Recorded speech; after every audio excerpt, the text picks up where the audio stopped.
नमस्कार, quantum astrology में आपका स्वागत है। आज जिस सब्जेक्ट टॉपिक पर बात करेंगे वह है मूल त्रिकोण साइन ऑफ प्लैनेट, अर्थात ग्रहों की मूल त्रिकोण राशियां। यह ज्योतिष सिखाने के क्रम में प्रिडिक्टिव एस्ट्रोलॉजी बेसिक लेक्चर 4 है, अर्थात फलित ज्योतिष का चौथा बेसिक लेक्चर है। जैसा कि हम लोग प्रीवियस लेक्चर में डिस्कस कर चुके हैं कि हमारे सोलर सिस्टम के चारों तरफ 12 राशियां विद्यमान हैं और प्रत्येक राशि खंड अर्थात ज़ोडियाक 30 डिग्री का होता है और हमारे सौर मंडल के 9 ग्रह एक निश्चित चाल से इन राशियों से होते हुए चक्कर लगाते हैं, अर्थात हर ग्रह किसी न किसी राशि से होते हुए गुजरता रहता है। परंतु ग्रहों की अपनी पसंदीदा राशियां भी होती हैं जिस पर वह यदि विद्यमान है तो उस ग्रह को शुभ माना जाता है। जैसे मैंने पिछले क्लास में बताया था कि बृहस्पति कर्क राशि में उच्च का होता है, अर्थात वह अच्छा रिजल्ट देने के लिए बाउंड हो जाता है। ठीक इसी प्रकार से कोई पर्टिकुलर ग्रह किसी पर्टिकुलर राशि में है तो उसे मूल त्रिकोण कहा जाता है। तो इस लेक्चर में हम जानेंगे कि ग्रहों की मूल त्रिकोण राशियां क्या होती हैं या मूल त्रिकोण किसे कहते हैं। तो मूल त्रिकोण शब्द जो है ना, किस चीज से बना हुआ है? मूल, या इसको हिंदी में भी मूल बोलते हैं। मूल का मतलब जड़ भी होता है, ठीक है। तो अगर हम उदाहरण के तौर पर देखें कि अगर ये पेड़ है, अब इस पेड़ में क्या क्या चीज़ें हैं? ये पत्तियां हैं और ये हमारे ब्रांचेज हैं, शाखें हैं और ये तना है। परंतु अगर जड़ों की बात करें, जड़ों में देखिए ये कुछ सरफेस के पास जड़ हैं, कुछ थोड़ा सा और गहराई में जाएंगे तो ये जड़ हैं। परंतु सबसे अगर मुख्य जड़ की बात करें, जिसको मूल जड़ बोलते हैं, ये है, ये वाला जो सबसे ज़्यादा गहरी है। और इसकी विशेषता ये है कि ये इस पेड़ को सबसे ज़्यादा मजबूती प्रदान करती है या इस पेड़ को सबसे ज़्यादा न्यूट्रिएंट्स इसी जड़ के माध्यम से जाता है। तो इस प्रकार से हम ये कह सकते हैं कि इस पेड़ के लिए यह मूल जड़ है तो सारी जड़ यहाँ से पूरा लेकर के ये, परंतु अगर सबसे मुख्य जड़ की बात करें तो मतलब इस पेड़ को सबसे ज़्यादा लाभ कहाँ से हो रहा है? ये जो हमारा सबसे जो गहरी जड़ है इससे। ठीक इसी प्रकार से राशियों में भी अगर विभाजन की बात करें तो प्रत्येक राशियां 30 डिग्री तक फैली रहती हैं। मतलब कि अगर हर राशि की बात करें 12 राशियां होती हैं, 0 से 30 डिग्री तक उसका विस्तार रहता है। अब मान के चलिए कि इस पूरे विस्तार में ग्रह तो कहीं भी बैठ सकता है। किसी भी जातक की जन्म पत्रिका में कहीं भी ग्रह बैठा हुआ है। अगर सपोज ये हम सिंह राशि की बात करें, यहाँ पे अगर ये मान के चले सिंह राशि, अब सिंह राशि भी 0 से 30 डिग्री तक होता है। तो इसमें अगर सूर्य विद्यमान है तो सूर्य कहीं पर भी हो सकता है ना। अब जिस क्षण जातक का जन्म हो गया तो एक तरह से वो पर्टिकुलर उसका लोकेशन मिल गया। तो अगर हम इस पूरे सर्कुलर डायग्राम का उदाहरण लें तो मान के चलिए कि ये पूरा हमारा 0 से 30 डिग्री तक एक फैलाव एक किसी राशि का है, ठीक है। अब इस राशि में यहाँ भी ग्रह बैठ सकता है, यहाँ भी बैठ सकता है, यहाँ भी बैठ सकता है, लेकिन किसी पर्टिकुलर सेगमेंट में बैठे रहने से उसका एक अलग शुभ या अशुभ प्रभाव हो सकता है। और यही हम फलित ज्योतिष में इसको हम पढ़ते हैं। तो आइए हम पूरा डिटेल में स्टडी करते हैं अलग अलग ग्रहों की कि उसकी मूल त्रिकोण राशियां क्या होती हैं। जैसे हम उदाहरण के तौर पे सूर्य को लेते हैं, सन को लेते हैं। सूर्य की मूल त्रिकोण राशि कौन सी होती है? देखिए ये हमारी कुंडली है, ये हमारी कालपुरुष कुंडली है। कालपुरुष कुंडली मतलब कि मेष लग्न कुंडली है। मतलब कि लग्न में अगर 1 लिखा हो तो उसको समझ लीजिए कि वह मेष लग्न कुंडली है।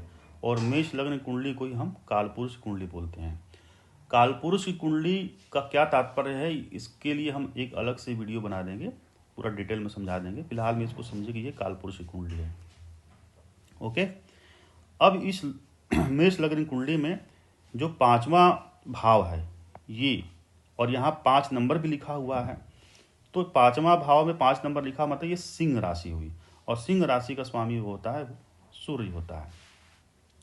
तो एक बात तो क्लियर है कि सिंह राशि में ही सूर्य मूल त्रिकोण माना जाता है, मतलब कि सूर्य अपने ही राशि में मूल त्रिकोण का होता है। अब इसमें सिंह राशि का फैलाव तो पूरा 0 से 30 डिग्री है, तो इसमें से कितने डिग्री पर उसको मूल त्रिकोण माना जाएगा? तो देखिए, ये जो आपका है 1 से लेकर के 20 डिग्री तक, यहाँ पे बीच में कहीं भी अगर सूर्य हो तो उसको हम मानेंगे मूल त्रिकोण, और 21 डिग्री से लेकर के 30 डिग्री तक अगर कहीं भी अवस्थित ग्रह है तो उसको मूल त्रिकोण नहीं मानेंगे, उसको कुछ और मानेंगे। क्या मानेंगे उसको? ऑन साइन या स्वक्षेत्री। हिंदी में भी हम थोड़ा सा जान लेते हैं, स्वक्षेत्री। अब इस सर्कुलर डायग्राम को देख लेते हैं। कुछ राशियां कुछ इसी प्रकार से डिस्ट्रीब्यूटेड होती है ना। तो जैसे कि यह सिंह राशि है सपोज, और ये पूरा यहाँ तक ये 30 डिग्री है, ठीक है। तो ये वाला जो पोर्शन है आपका, ये वाला अगर 1 से लेकर 20 डिग्री यहाँ पे अगर सूर्य है तो इसको कहेंगे मूल त्रिकोण में है। अब 1 से लेकर 20 तक में सूर्य कहीं भी हो सकता है उदाहरण के तौर पे 8 डिग्री पर सूर्य है सिंह राशि में, तो उसको तुरंत हम कहेंगे अपने मूल त्रिकोण में है। 11 डिग्री पर अगर सूर्य है तो हम कहें कि सूर्य अपने मूल त्रिकोण राशि में है। परंतु 21 से 30 डिग्री के बीच में अगर सूर्य आ जाए, यहाँ पे ऐसा भी सूर्य लिखा हुआ आ जाए, तो आप उसको मूल त्रिकोण नहीं कहेंगे, उसको क्या कहेंगे? स्वक्षेत्रीय, ऑन साइन, मतलब कि अपने ही राशि में है, अपने साइन में है, ठीक है। अब अगला उदाहरण देखते हैं चंद्रमा का, ठीक है। चंद्रमा देखिए, कालपुरुष कुंडली की बात की जाए तो चंद्रमा कर्क राशि का स्वामी होता है और चौथे भाव में आता है कर्क राशि कालपुरुष कुंडली में। परंतु चंद्रमा अपने कर्क राशि में मूल त्रिकोण नहीं होता है, यह होता है वृषभ राशि में, ठीक है। वृषभ राशि मतलब कि 2 नंबर की साइन, यहां से देखिए 2 नंबर की साइन में चंद्रमा मूल त्रिकोण का होता है। परंतु चंद्रमा वृषभ राशि में उच्च का भी होता है, तो दोनों हम देख लेते हैं, दोनों सीख लेते हैं। जैसे ये देखिए एग्जाल्टेड, जिसको उच्च बोलते हैं, तो कितने पर उच्च है आपका? देखिए ये वाला 0 से 3 डिग्री के बीच में अगर चंद्रमा अवस्थित है वृषभ राशि में तो उसको कहेंगे कि उच्च का है। परंतु 4 डिग्री से 30 डिग्री के बीच में अगर चंद्रमा अवस्थित है तो उसको बोलेंगे मूल त्रिकोण। अब इस सर्कुलर डायग्राम से थोड़ा सा देख लीजिए ये वाला पोर्शन कि 0 से 3 डिग्री के बीच में अगर चंद्रमा है, यहाँ च लिखा हुआ है, तो आप ये समझ लीजिएगा कि बस ये उच्च का है। परंतु इस सेगमेंट में चंद्रमा आ गया इस वाले में, तो आप ये समझ लीजिए कि यह मूल त्रिकोण राशि में है। तो एक बात तो क्लियर है कि चंद्रमा वृषभ में मूल त्रिकोण का भी होता है और साथ में उच्च का भी होता है, और उच्च का मैंने डिग्री बता दिया और मूल त्रिकोण का भी मैंने डिग्री बता दिया। अब अगला उदाहरण लेते हैं मंगल, मार्स। कालपुरुष कुंडली में मंगल मेष राशि का भी स्वामी होता है और साथ साथ में स्कॉर्पियो का भी होता है, वृश्चिक राशि, ठीक है। 2 राशियों का स्वामित्व तो प्राप्त है मंगल को, परंतु मेष राशि में ये मूल त्रिकोण का होता है। मेष राशि यानी कि 1 नंबर की जो राशि है उसमें मूल त्रिकोण का होता है। तो मूल त्रिकोण देखते हैं कितने डिग्री पर होता है। 0 से 18 डिग्री तक अगर मंगल विराजमान है मेष राशि में तो उसको कहें कि वह अपने मूल त्रिकोण में है, और 19 से 30 डिग्री तक अगर मंगल विद्यमान है मेष राशि में तो उसको मूल त्रिकोण न कह करके क्या कहेंगे? ऑन साइन है, यानी कि स्वक्षेत्री। क्या बोलेंगे? स्वक्षेत्री। स्वक्षेत्री का मतलब कि अपना क्षेत्र। देखिए अंतर कुछ नहीं है इसमें, बस यही कि मूल त्रिकोण में थोड़ा सा शुभता बढ़ जाती है, उस ग्रह को बल ज़्यादा मिल गया, स्ट्रेंथ ज़्यादा मिल गया, स्वक्षेत्र में थोड़ा सा कम बल मिला। अब इस सर्कुलर डायग्राम को देखें, ठीक है। तो ये 0 से 18 डिग्री में अगर अवस्थित है मंगल यहाँ पे, इसको क्या कहेंगे? ये मूल त्रिकोण हो गया आपका। ठीक है, सर्कुलर डायग्राम से ही आपको क्लियरिटी आएगी कि एक्चुअल में ग्रहों का प्लेसमेंट क्या होता है। अब यहाँ पे मान के चलिए कि इस वाले रेंज में अगर मंगल विराजमान है, यहाँ पे अगर मंगल बैठा हुआ है तो इसको क्या कहेंगे?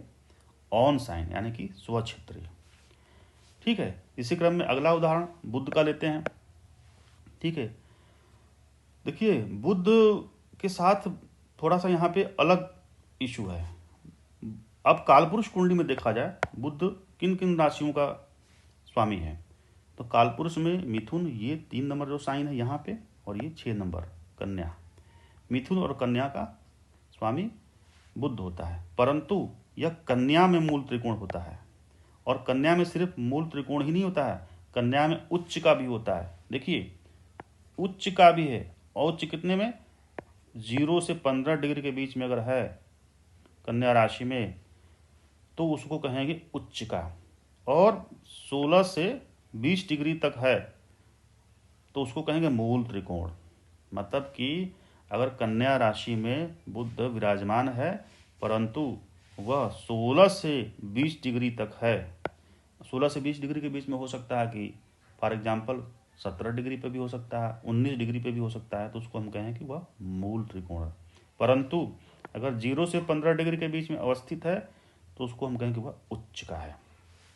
और 21 से 30 डिग्री के बीच में अगर वर्गों में ही बुध अवस्थित है तो उसको कहें कि अपनी स्वक्षेत्रीय, ऑन साइन। देखिए मैंने पूरा एक डायग्राम बना दिया है, 0 से 15 के बीच में है अगर बुध यहाँ पे तो उसको क्या कहेंगे? एग्जाल्टेड हो गया। ठीक है, इस वाले रेंज में है 16 से 20 डिग्री, तब ये मूल त्रिकोण हो गया। ठीक है, और यहाँ पे अगर यहाँ पे बुध है तो इसको क्या कहेंगे? स्वक्षेत्र, यानी कि ऑन साइन। ठीक है, तो ये पूरी देखिए डायग्राम से एक एक चीज क्लियर हो रहा है। अगला उदाहरण देखते हैं जुपिटर। जुपिटर कालपुरुष कुंडली में ये 9 नंबर की साइन यानी धनु, और ये 12 नंबर की साइन मीन, पाइसेज इसको बोलते हैं। 2 राशियों का स्वामित्व प्राप्त है, परंतु बृहस्पति 9 नंबर के साइन में मूल त्रिकोण का माना जाता है, यानी कि धनु राशि में बृहस्पति मूल त्रिकोण होता है। देखिए कितने अंश पे? 0 से 13 डिग्री, 0 से 13 डिग्री पर मूल त्रिकोण होता है। और 14 डिग्री से लेकर के 30 डिग्री के बीच में अगर बृहस्पति विद्यमान हो तो उसको बोलते हैं ऑन साइन, यानी कि स्वक्षेत्रीय। ठीक है, ये क्लियर हो गया। यहाँ से देखिए कैसे 0 से 13 डिग्री के बीच में अगर यहाँ पे इस सेगमेंट में देखा जाए, यहाँ पे बृहस्पति लिखा हुआ है, इसको क्या बोलते हैं? मूल त्रिकोण। अगर बृहस्पति यहाँ विद्यमान हो इस वाले रेंज में 14 से 30 डिग्री तो इसको क्या बोलते हैं? स्वक्षेत्रीय। ठीक है, तो ये भी क्लियरिटी आ गई यहाँ से बृहस्पति वाला। अब अगला उदाहरण देखते हैं शुक्र, वीनस। कालपुरुष कुंडली में वीनस वृषभ राशि का भी स्वामी होता है, साथ साथ में लिब्रा यानी तुला का भी होता है, परंतु मूल त्रिकोण यह तुला में होता है, वृषभ में नहीं होता है। अब तुला में कितने डिग्री पर मूल त्रिकोण होगा ये देखते हैं। तो 0 से 10 डिग्री के बीच में अगर शुक्र अवस्थित है तुला राशि में तो उसको बोलते हैं वह अपने मूल त्रिकोण में है। और 11 से 30 डिग्री के बीच में अगर शुक्र विद्यमान है तो उसको कहेंगे अपने ऑन साइन में, स्वक्षेत्रीय। अब इस पूरे सर्कुलर जोडियाक में देखते हैं कि कैसे इसको। देखिए ये 0 से 10 डिग्री के बीच में अगर यहाँ पे शुक्र लिखा हुआ है तो इसको हम समझेंगे कि ये मूल त्रिकोण है। ठीक है, और 11 से 30 डिग्री के बीच पे 11 से 30 डिग्री के बीच में हो सकता है कि शुक्र 15 डिग्री पे हो, या हो सकता है 19 डिग्री पे हो, तभी उसको मूल त्रिकोण माना जाए, ऑन साइन माना जाएगा। या हो सकता है कुंडली में लिखा हो कि शुक्र 25 डिग्री का, तो उसको क्या कहेंगे? उसको मूल त्रिकोण नहीं कहेंगे, उसको कहेंगे वह ऑन साइन में है, स्वक्षेत्र में है। ठीक है, अगला उदाहरण देखते हैं शनि। ठीक है, अब शनि के बारे में देखिए। शनि कालपुरुष कुंडली में शनि मकर राशि का स्वामी है, कैप्रिकॉन, और कुंभ राशि का भी स्वामी है। दो राशियों का स्वामित्व प्राप्त है शनि को, मतलब कि आपका कैप्रिकॉन और एक्वेरियस। परंतु शनि इन दोनों राशियों में किस पे मूल त्रिकोण रहता है? सिर्फ एक्वेरियस कुंभ पे, जो कि 11 नंबर का साइन है। अब शनि कुंभ में कितने डिग्री पर मूल त्रिकोण का रहेगा? 0 से 20 डिग्री, 0 से 20 डिग्री पर मूल त्रिकोण रहेगा। ठीक है, 0 से 20 डिग्री देखिए यहाँ पे सर्कल में देखते हैं, यहाँ आएगा शनि। ठीक है, ये वाला। और 21 से 30 डिग्री के बीच में अगर है तो उसको बोलते हैं ऑन साइन, यानी कि स्वक्षेत्री। ठीक है, 21 से 30 डिग्री यानी कि ये वाला जो पोर्शन है, यहां पे अगर शनि है तो उसको क्या कहेंगे? उसको कहेंगे कि स्वक्षेत्रीय। देखिए एकदम क्लियर होता जा रहा है डायग्राम से। ठीक है, तो फाइनली हम देखेंगे कि मूल त्रिकोण की शुभता कितनी होती है। हम उच्च की भी राशि पढ़ चुके हैं कि भाई किस राशि में अमुक ग्रह जो है उच्च का होता है या नीच का होता है। हम जो है स्वक्षेत्री भी देख लिए और साथ साथ में मूल त्रिकोण भी देख लिए। तो एक हम क्रम बनाते हैं कि जैसे कोई ग्रह जो एग्जाल्टेड है, उच्च का है, ठीक है, उच्च का है, ये आपका हो गया मूल त्रिकोण। मूल त्रिकोण ये हो गया आपका ऑन साइन, यानी कि स्वक्षेत्री। ठीक है, तो इसमें सबसे ज्यादा अगर बली होता है कोई तो एग्जाल्टेड प्लेनेट होता है, यानी कि उच्च का ग्रह जो है बली होता है। उससे थोड़ा सा कम बली कौन सा होता है? मूल त्रिकोण। ठीक है, और उससे थोड़ा सा और कम ऑन साइन, स्वक्षेत्री। ठीक है, तो इसको इस तरीके से समझिएगा कि मतलब कि जो शुभता का जो एक स्तर है ना, इसे हम प्रोडिक्शन करेंगे, भविष्यवाणी करेंगे। हमको ये मालूम चल गया कि कोई अमुक ग्रह जो अपने मूल त्रिकोण में है, तो उसी हिसाब से हम फलादेश करेंगे।